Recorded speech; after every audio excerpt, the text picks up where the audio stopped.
Hi, Brett Packey here, PGA professional, and here's an example of the kind of off-season training we do up here in Northern Illinois during the winter months. I recently had a lesson with a pretty famous instructor down in the Orlando area, and one of the things I'm currently working on in my own game, as I still compete and play quite a bit, is a little more hip rotation early in my swing to create a little bit more depth in my golf swing, so that my angle of attack just shallows out a little bit coming into the golf ball. And here's the first one today on the right hand side, and my arms get just lifted up a little bit above the plane line that I prefer for my students, and you can see where that line's kind of hitting there as far as my leg and foot go.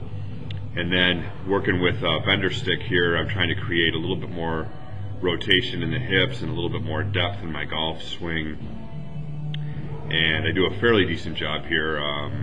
Still work in progress for where I want to get it, but I'll just point out the depth in the golf swing here, drawing a straight line down off the butt of the club. Look how it almost sits on my heel there versus in front of that position here.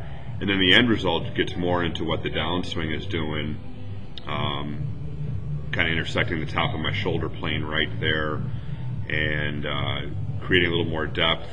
Definitely shallows it out. You can see how I'm dropping underneath my shoulder plane there into a little bit better position. So just one of the things I'm working on personally, and these are the kind of things I do with all my students during the winter months. Work hard and get better this year.